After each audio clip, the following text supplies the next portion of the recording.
things happened. Laws took effect that we had been waiting for, that you and I and others have worked really hard at the grassroots level to pass. And those are some important laws that are now going to be enacted. We're going to talk about the Afghan thing and the North Carolina connection and Tim Moore's connection at the end. But we're going to highlight some primaries first. So it's going to be exciting. Well, just getting heated up in the primary season. Thank goodness North Carolina, Texas, and Arkansas go first, because I don't want to go through that all year. Right. It's going to go first. The last day of filing is what, the 18th or the 19th? 19th. Okay, right. You know, Florida has a very long filing process also. Yeah, they do. It's just very Ours quick. is relatively short, thank God. It is, but the voting time is very long.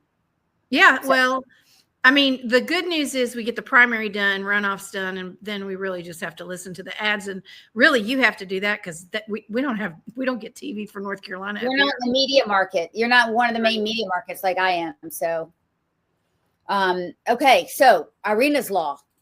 There's been a lot of play about this. Mecklenburg County, that's in the Charlotte area, biggest city in the state. I think 15th largest in the country.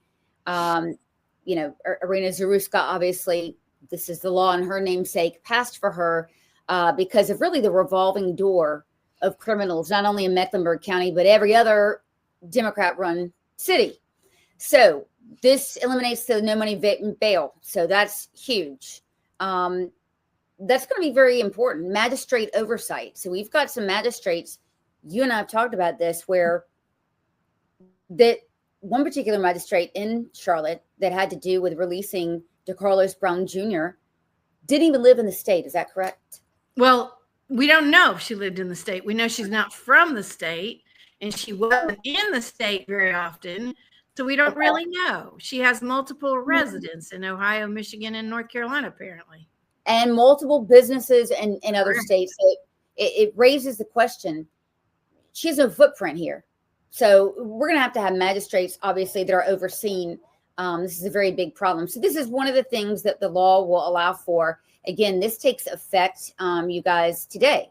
So that's going to be good. And we need that very much. Let's see. And then the next part of this, death penalty resumption. So this is a big one. We've had a de facto pause for, 20 years here in the state? Yes.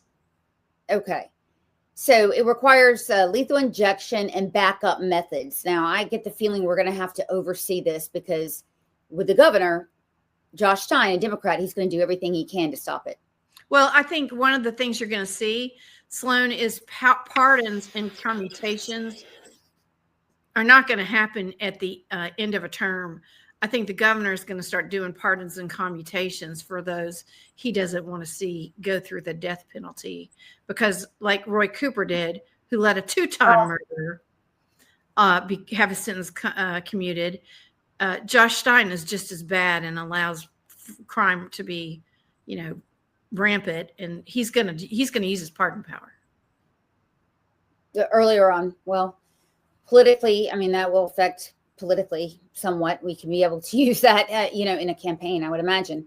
I know that sounds macabre, but sometimes, you work with the only thing you have, right?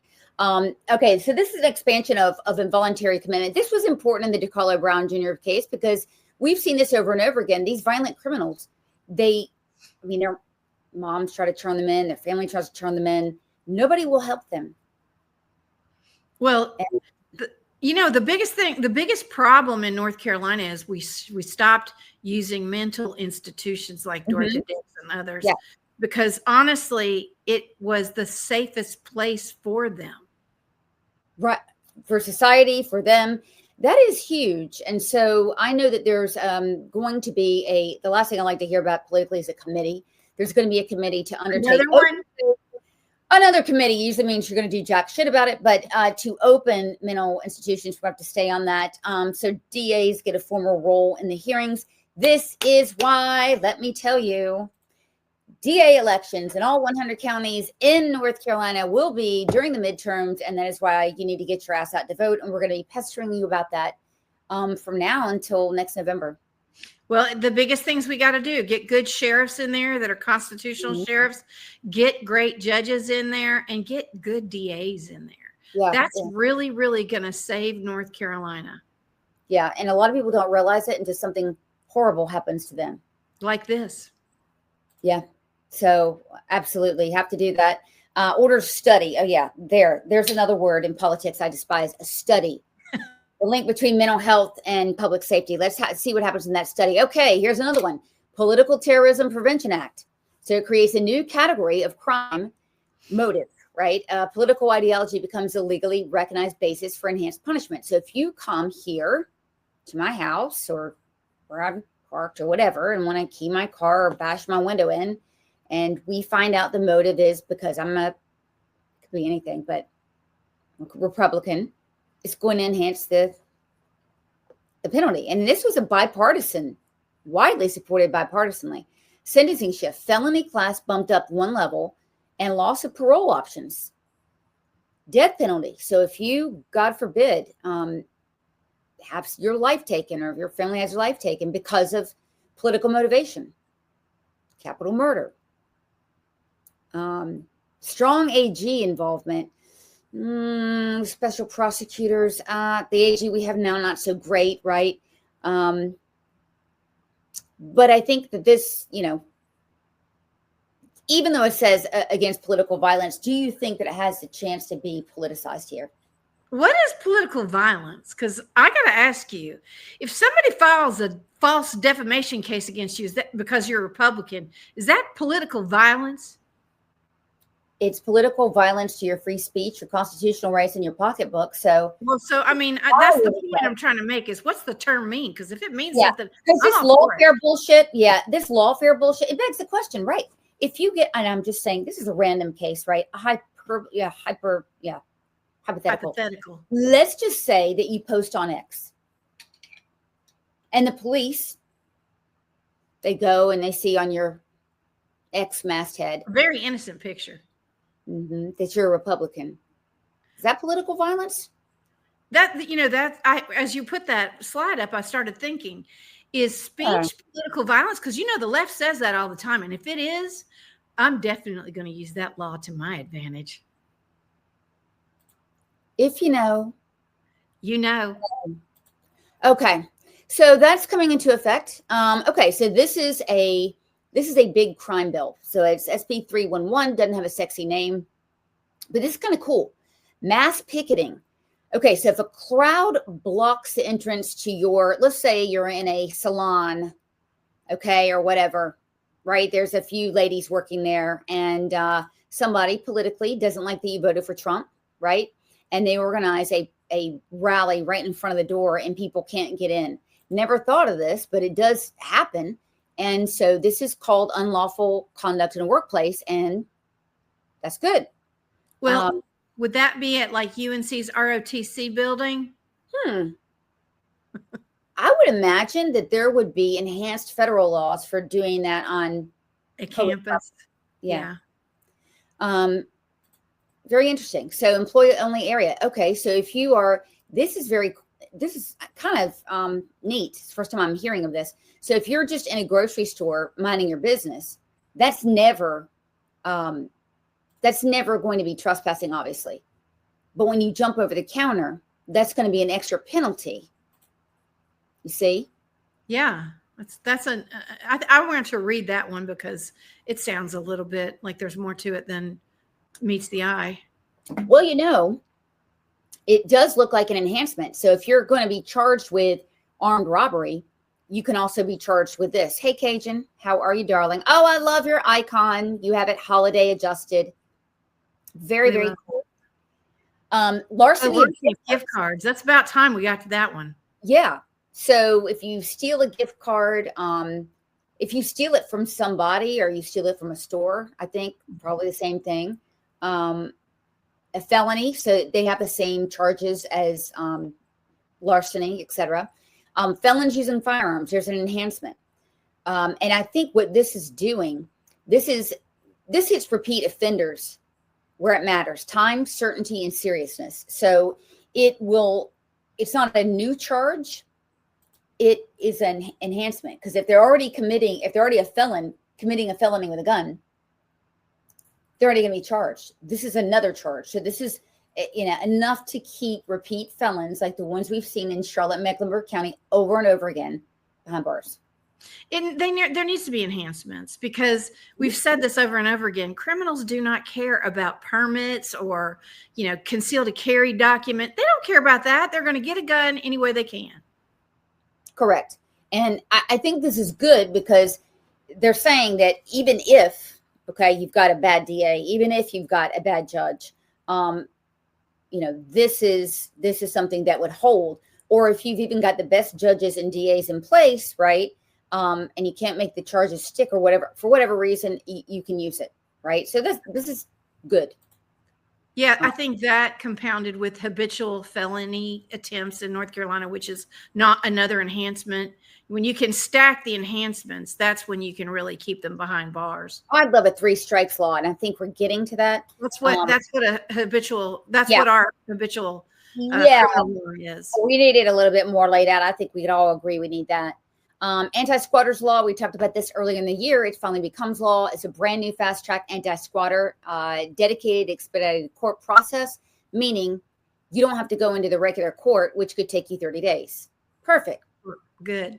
Yeah, hard deadlines that move enforcement speed. You get the sheriff comes out there in 24 hours, hearing in 48 hours. If the owner wins, Vamos after that to GTFO.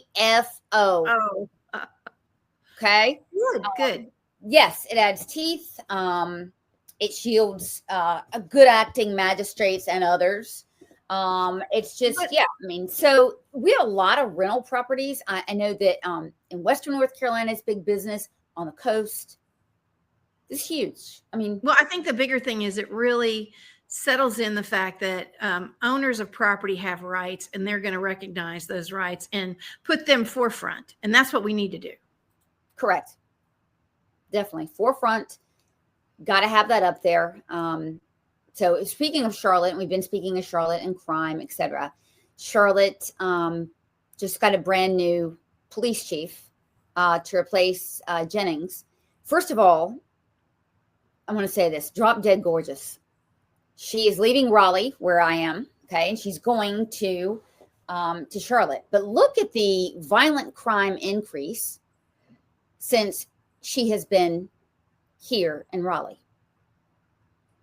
But she wasn't the chief there, was she? She was, I believe. Yeah. Well, listen, she did a great ad. I saw her ad. Yep. It was very, it was a bunch of puffy stuff. I want to be your friend. Come talk to me. I'm going to listen to the people. She's very articulate. She is. Yes, she was the chief, and a gorgeous woman. You almost can't get behind that with a woman like this. So I think the officers there are going to have a hard time, keeping it together. But here's the deal. She made a DEI mandate in Raleigh that she would hire, I think, 30% women. So always a problem, right? If you're going for gender, especially dealing with violent crime, if you're hiring more women, look, I'm fit. We're fit, I'll never be able to run at the rate of a very fit male, right? We need fit males in this job. And I'm not saying that females can't do the job, but if you're going to have a ride along, you're going to need males to do that. Well, let's just get to the point. DEI really takes away from having the best candidate, which should be on merit. I don't care what sex you are. If you can kick a guy's ass, fine, good, go do it. But if you're not, then you're hiring a bunch of people that are just going to sit around and not be able to do effective police work. Mm-hmm. Yeah. Hiring on color and on gender, bad idea all the way around. She's done it. Not surprising. Look, we've had a female in Durham, 2 in a row, total shit show with DEI women being hired. And I'm saying that after the fact. You can't say that Charlotte hired this woman based on DEI. You can't, because she has experience. She's actually coming from a similarly situated job, right?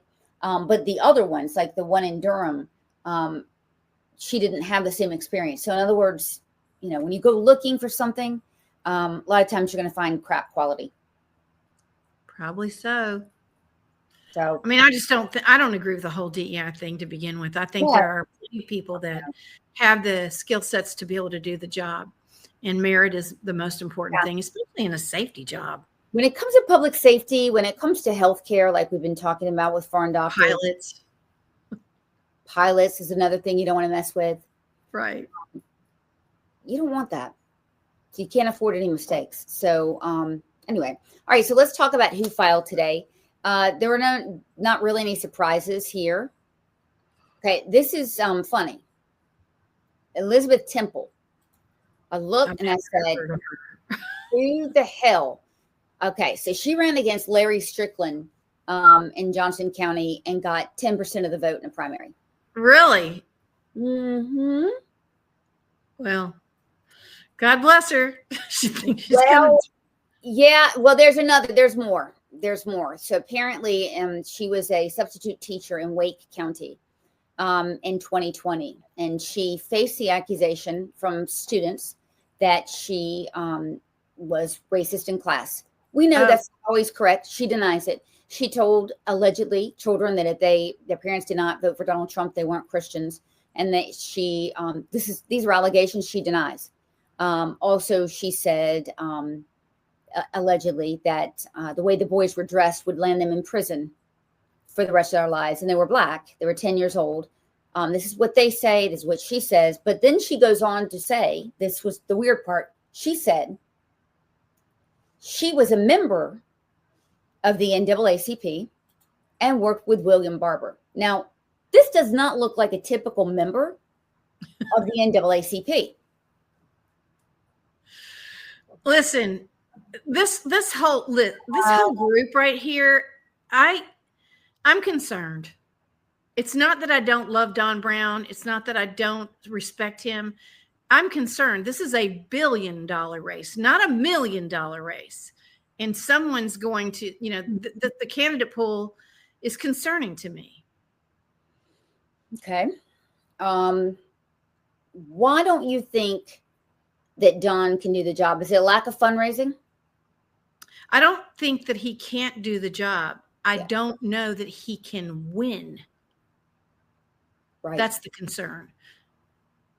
Well, look, there's been a top-down effort, good or bad, from Trump to eliminate primaries. He's made it very clear he does not want primaries, right? And so what happened here in North Carolina is he endorsed Michael Whatley early. That was no surprise. He was head of the RNC. This is a surprise to no one. But the NC GOP took the extraordinary step of saying, okay, we're going to act as if there is no primary.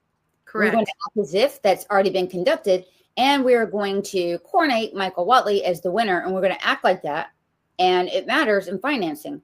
But let me tell you what, people in the base are effing pissed. We're very resentful. As a member of the executive committee, it's very upsetting to me not to have a vote or a say in that.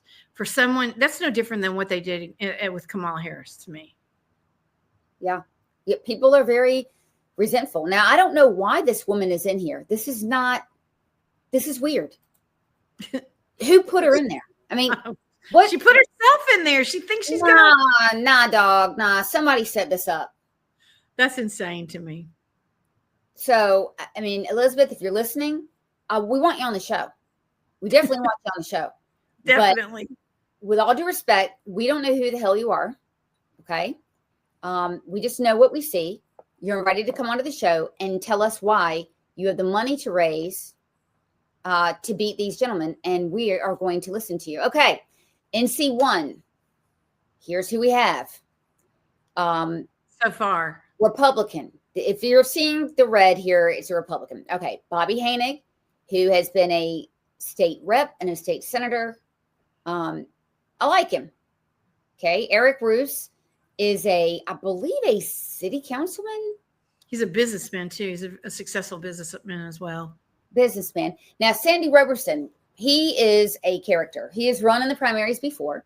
He is Alan Chesser's boss. I believe he's a biotech investor, but he's been anti-Trump. He was anti-Trump for January 6th, which is patently and absurdly ridiculous. So I get the feeling he's not going to get Trump's endorsement. I don't think he's going to get Trump's endorsement at all. There's a couple more candidates. I don't think they filed yet in that group. I know there's a woman that's going to file, Okay. but she hasn't filed yet. She said she's going to. So that span of folks is going to grow. So when we have primaries with more than 2 people here in North Carolina, there's a 30% threshold you need to get, right? If you're in a 2-person primary, 50% of the vote is harder to get than 30% of the vote. That's why sometimes we joke and say, who put that third person in, right, to split it, so that now you only need 30% to win. Let's say that neither candidate, there's a field of 5, like there was in the auditor's race, right? And 2 candidates finish up with less than 30%. There'll be a runoff. Yeah. I think that field's going to break open even more. And let's be honest, I think the Democrats are going to help someone on the Republican side in that particular district because they know it's a 1%. It's a 1%. It's an R1. It's only a 1%. And Don Davis only won by 2%. So they need to break that field up and put a third candidate in there and really make this one a hard one. Well, there's 3 in there. To be clear, there's 3 already. Right. But I'm telling you, there's going to be 2 more. Yeah. Okay. That'd be welcome. But, and that makes it harder, right? Because to get 30% in a field of 5 is going to be harder. By the way, I'm terrible at math, so you'll have to bear with me. This is interesting. That is interesting. Very interesting. Okay. Keith Kidwell, who is we're going to talk about him in a minute. He's a well-known hard ass. We're going to talk about him in a second, but Armstrong, listen, I mean, the guy's got some backing. He's the Beaufort Community College trustee, which means somebody in leadership, probably Destin Hall, put him in that spot, right? He's a farmer, and he owns Farmer Armstrong Farms in Hyde County. Huge operation. So that's a very interesting matchup there. Right. So Keith Kidwell is not, he's not your warm and fuzzy kind of a guy. And I'm not your warm and fuzzy kind of a girl. So I definitely get it. Like he's a shit starter, right? So he's got, when you're like that, and when you're kind of a brazen person, you make certain enemies, perhaps, in leadership. Listen, the only time I really remember being around him is when we were at the NCGOP convention, censuring Tom Tillis, and he cried. I remember that. Don't do that. I was like, dude, he's extremely dramatic. Next out, buddy, because we're doing it.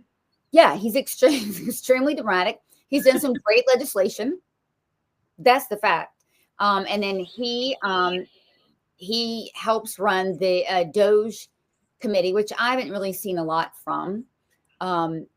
But he runs it with my buddy, John Torbett, who I love, this 6'8" teddy bear there. So they run it together. Haven't seen isn't that funny? They picked 2 giants to run the DOJ committee in the House. Maybe that means something. I listen, I've seen some really decent clips of Keith Kidwell speaking on the floor, and I'm not going to say anything to degrade him because there's just no need in it. But I will say that when he stood up and cried to keep us from censuring Tom Tillis, I was like, no, man, no. Yeah, that's that will come to bite him in the ass. I don't know how strong Darren is. We're going to get him on the show. We're going to see this. We're going to talk. Kelly Hastings has been here for a while, and he pissed me off real good because of the foreign doctor bill. Went back and forth. But check this out. May 15th, 2025, I am not going to seek re-election because after 16 years in the General Assembly, I just need to put a term limit on myself. He says we're part-time General Assembly, and I started comparing it to Congress, which is full-time, and I started thinking, 16 years in General Assembly is 8 years in the Congress, and since we are part-time and all this math again, that would be approximately 4 terms of 2 years. Start yawn. So yeah, I can't really follow the bouncing ball, but May he comes out in 2025 and says, I'm not running. Now. But his lobbyist job fell through.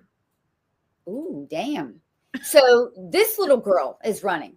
And I say little girl because I want to show you the video of her right now. Okay. Where she put this out. And Caroline, if you're listening, we need to talk.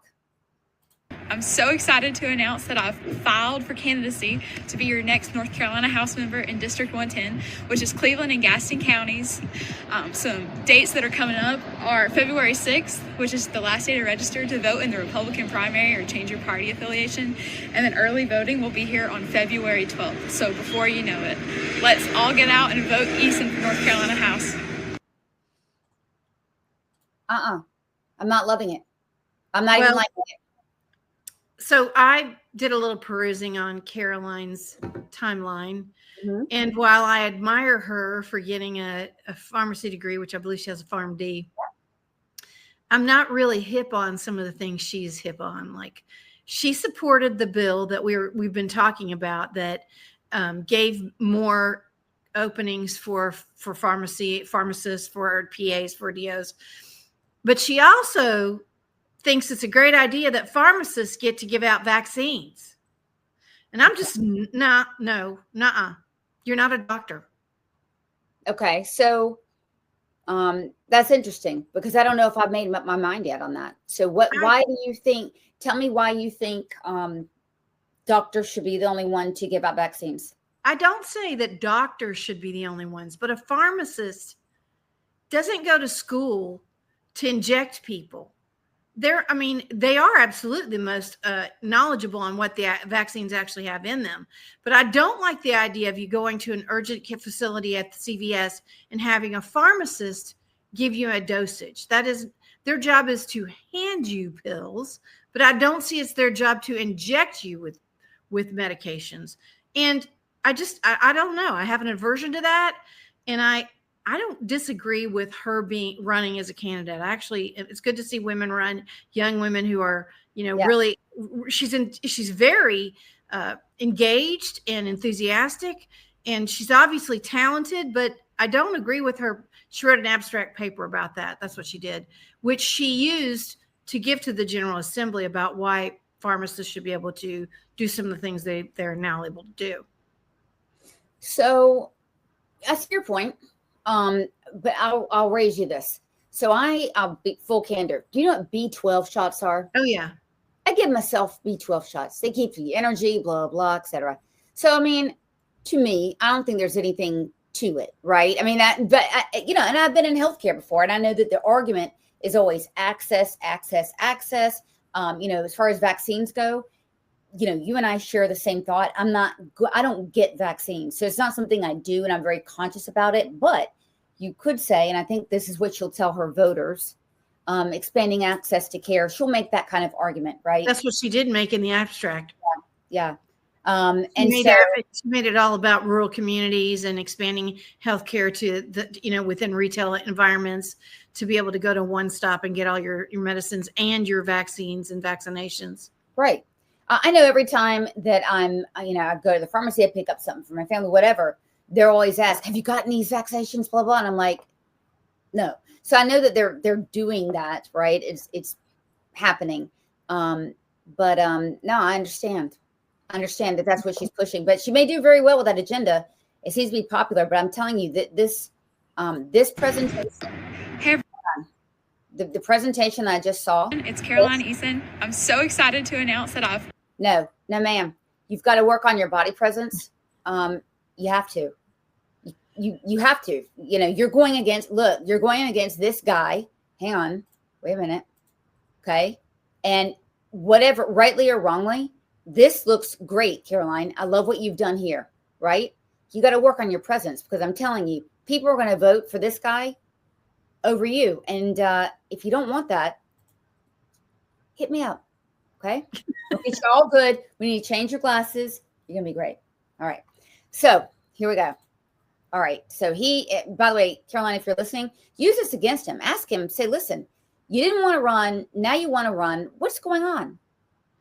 He didn't get his lobby job, Caroline. You could say that. Okay. So we knew this was going to happen. Yes, we did. Phil Berger, Sam Page. And I'm telling you, it's been a nasty race. It's going to get worse. Okay. So you're looking at, on the left, the most powerful man in North Carolina politics. And yes, that's correct. Even more powerful than the governor, the way that North Carolina is structured. Why didn't and let's talk about this. He was censured again. Tell us a little bit more. Oh my gosh. Iredell County.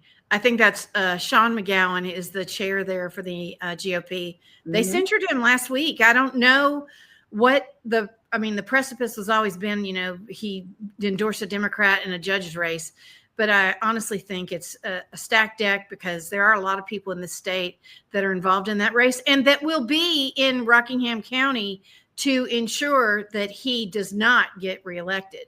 There's going to be a lot of people from outside that county that are going to help Sam Page because they just want Phil Berger out. And you might say, if you're listening outside of North Carolina, why would someone from another county get involved? Because the lion's share of things that are done and the laws that are made, and a lot of crooked stuff with casinos, marijuana things. Yeah. A lot of things that are being done are done with his fingerprints and imprimatur. So that's one. And just in the last session, we saw the friction that you've not seen in a long time between the North Carolina House and the North Carolina Senate. And it felt very much like the Senate was creating the friction specifically around that bill we talked about extensively with the doctors. The foreign doctors bill. Right. And you could feel the friction. I know you could. Yeah. Yeah. Well, they made me the problem. Remember, when I say things people don't like, I become the problem. So the foreign doctors bill, if you're just sharing about this, it opens the door for any foreign country basically to bring in, to come in here and to not have a doctor or not have an American license, U.S. license, and get one provisionally, getting a test and with no supervision. And that was done by Phil. So was the Shrimpgate thing explain that for a second. Yeah, so Shrimpgate was really a mandate on shrimpers that they had to follow very specific guidelines and could not fish in specific shrimp. And like American doctors. Right, in very specific areas, which really would have really brought the industry down. And honestly, let's be very transparent here. There's no love lost between Bobby Hoenig and Phil Berger. And there's a reason why Bobby Hoenig has stepped out and said, I'm going to run for for Congress. It's because there's no love lost there. And he knows what Phil Berger's like. We all do. Let me just give you an example. Mm-hmm. Mike Causey now has Mike Causey is the insurance commissioner for the state of North Carolina. He now has an office that's the size of a closet. Yeah. And he was stripped of his ability and his ownership of the fire marshals because Phil Berger went after him because Mike Causey went to the FBI about Robin Hayes, our former NCGOP chair, who got put in jail for wiretapping fraud. There's a lot of stuff there. Oh, yeah, but the bottom line is Phil Berger will punish you. Oh, damn straight. Yeah, we know that. So Page put this out that Berger endorsed Cruz. Well, look, we knew that Berger's staff was vehemently against Trump. And us. Oh, yeah. Well, I mean, you know what? Who isn't against us, quite frankly, that's in power? I mean, honestly. So he put this up there today, and we just need to keep that in mind. Now, the Democrats, let's talk about this. This is up in the Virginia, around the Virginia line. Dang it, I forgot the name. Sorry. So Rodney Pierce and Michael Ray is coming back. So Rodney Pierce beat Michael Ray in the last time. Rodney Pierce, you see on the left, is a DEI fanatic. He has written the most despicable, disgusting, violent things about white women.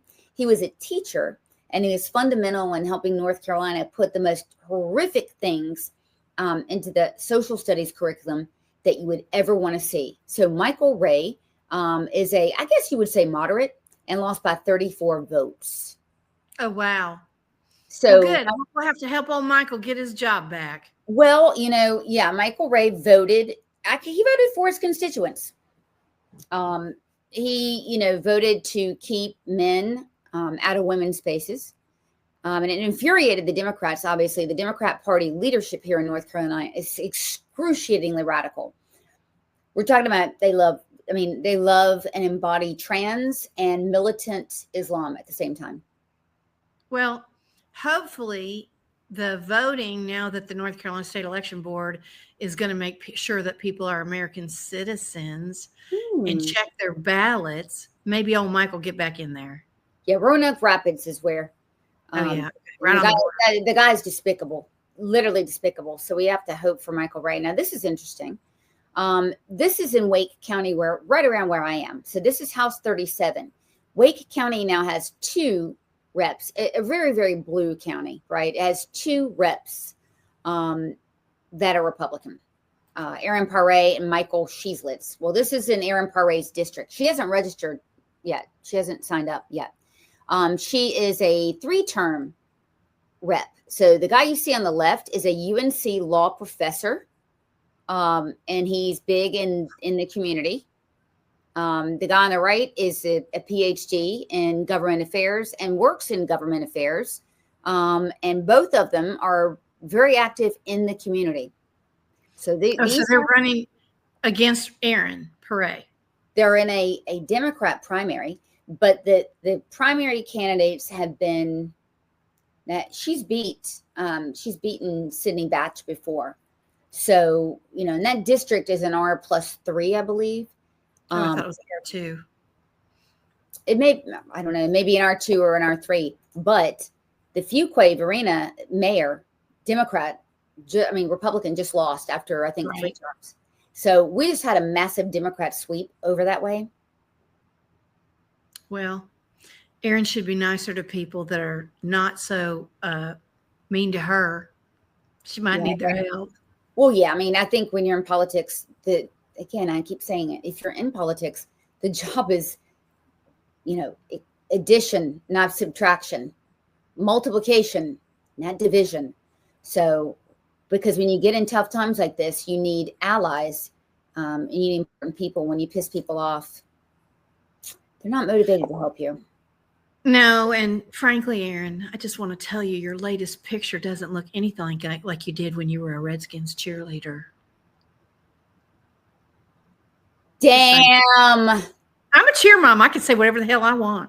You can always say whatever the hell you want.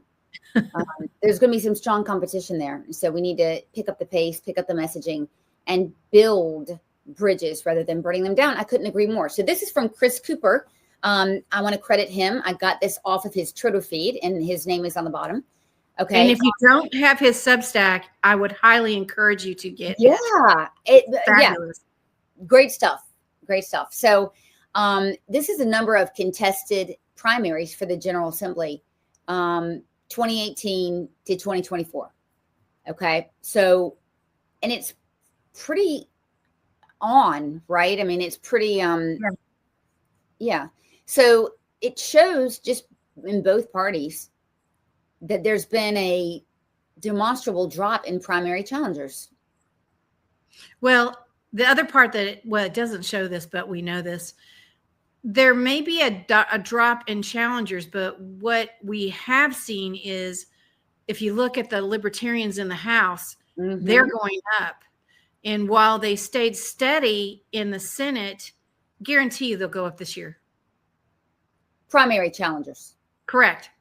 And the Libertarian side. Let me tell you, people may say, I don't give a damn. Let me tell you what, and that Wake race I just showed you, the Libertarian there, for whatever reason, they can have a record of wife beating. I kid you not. Whatever it is, they will get 3 or 4% of the vote. That is catastrophic in a House race. It is awful. Yeah. It happens. People need to pay attention, and we've learned now the operatives in the Democratic Party, they will help Libertarians stay in the race to get that catastrophic outcome. Yeah. So if you're in a Wake County race, and there's only 2 major contenders now, you need to pad in 3% of the vote, because that will be taken off by some typically lunatic who puts an L by their name. I don't know how it works. I don't know what they do. They don't campaign. They're not well capitalized, but every damn time. Well, I don't know if you're going to put it up, Mike Schnitzelwitzer. He put his name in the hat today. I think that's District 35 or 37. I don't know. Yeah, 35. Anyway, I looked back at what he won by, and I think it was only 2 or 3%. They put a Libertarian in that race, and he's going to have a hard time. He may have had one in the last time. He might really have a hard time this time. Yeah, he might. So on the news front, Majority Leader Jones, said the Chapel Hill Carborough schools are the most flagrantly left-wing schools here. And I'm going to play you the video here. Here's what teachers are teaching children. Listen to this. Even after people who were enslaved were freed, they were not safe. And the lynchings continued to this day. To this Okay. day. Did you catch that? So Black Americans are lynched to this day in America. That's where I would like to see the statistics behind that. Well, you're not going to find them. They don't I know. exist. I know I'm not. I'm just saying, show me the It's evidence. called bullshit. Yeah. So there's going to be an investigation for several reasons. This school system has been under the Oh no. under the gun. They flat out said at their school board meeting they are not going to comply with anything that doesn't allow DEI in their school. And Brendan said, "Oh, we'll see you. We'll see you in our office." They're going to be the principal now, Correct. Schools which in I'm all session. for. Well, yeah. I mean, kids are being affected. Schools in session, and they're definitely going to get schooled. So it's definitely going to happen.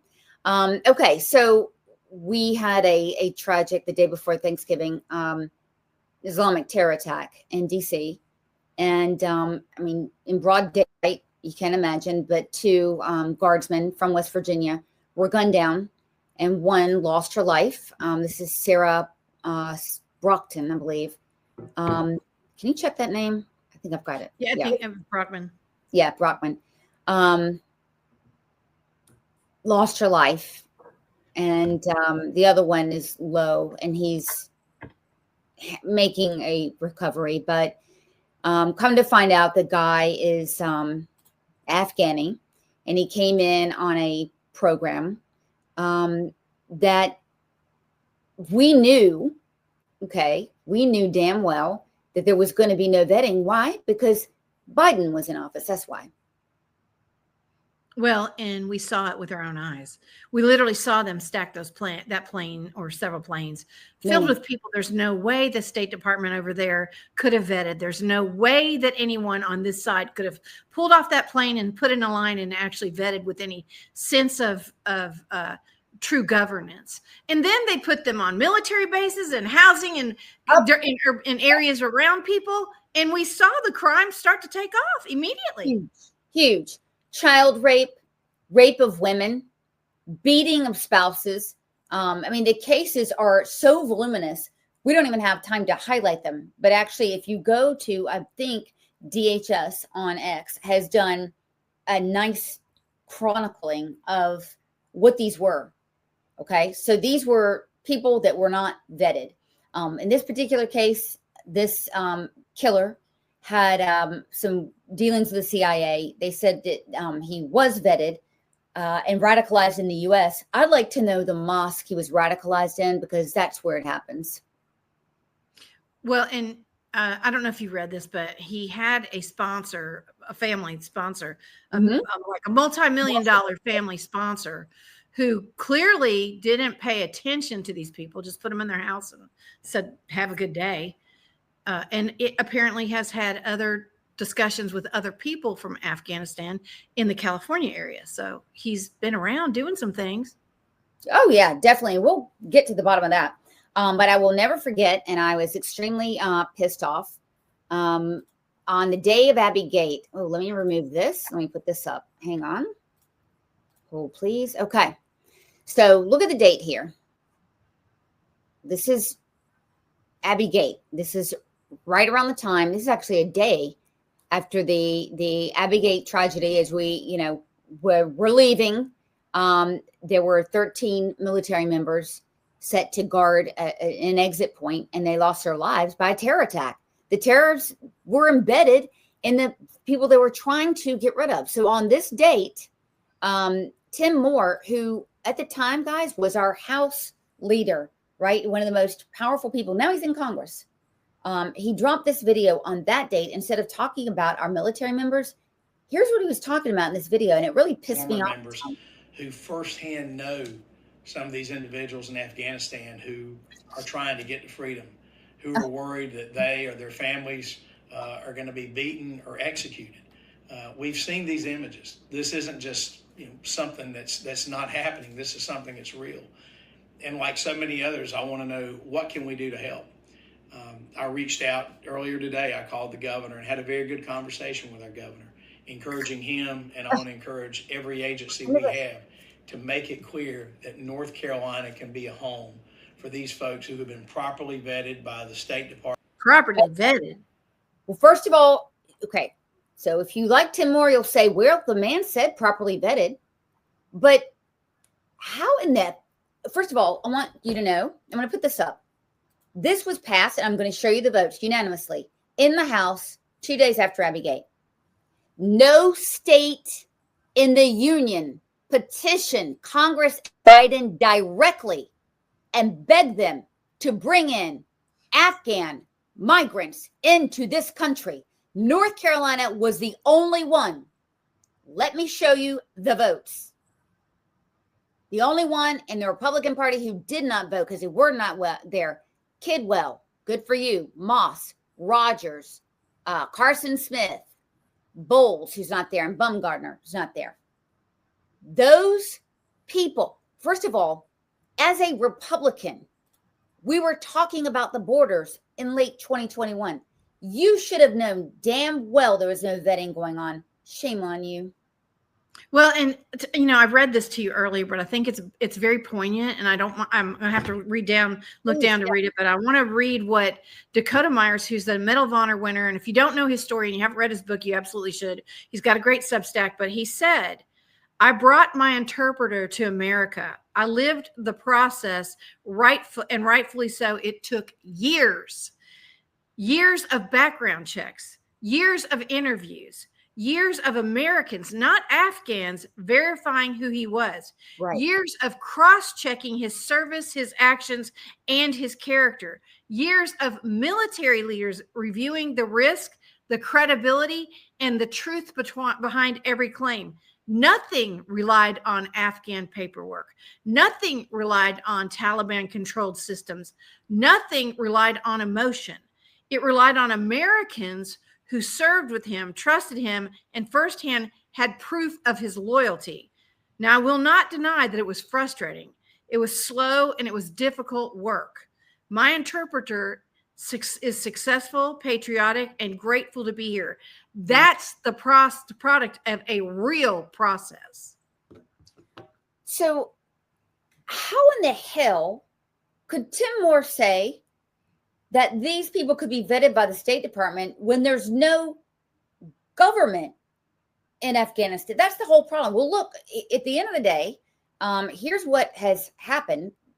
On national security grounds since 2021, document reveals. That is a stunning number. And again, it underscores the necessity for more stringent screening, does it not?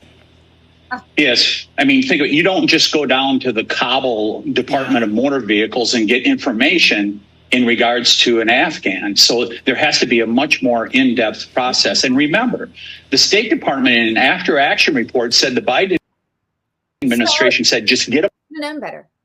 He should have known better. Tim Moore should have known better. He didn't know better. And let me give you a few stats. And unfortunately, I'm going to have to read here down. Official count as of June 2024.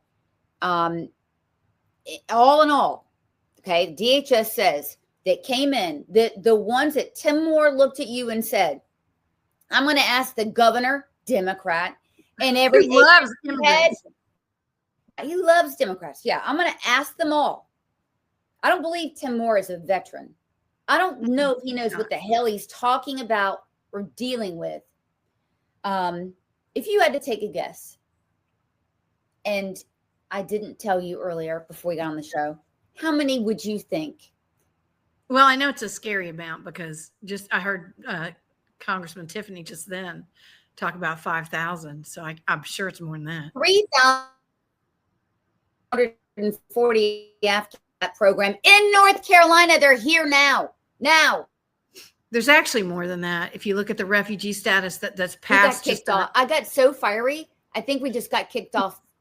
That's internet. sad. Yeah. There's actually more than that, Sloan.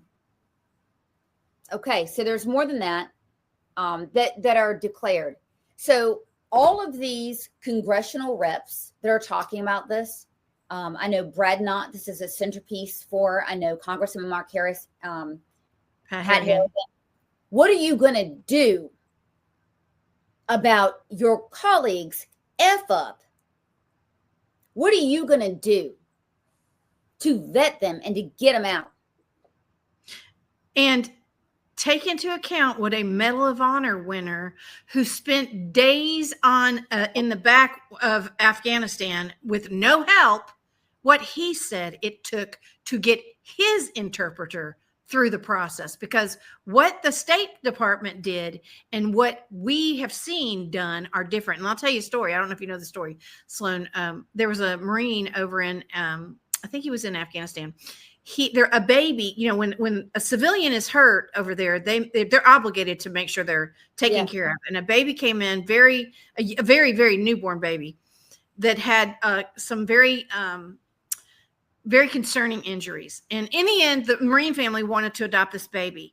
And they went through hoops and hoops to do it. And what they uncovered was how horrible and how disorganized the State Department in Afghanistan was through the entire thing.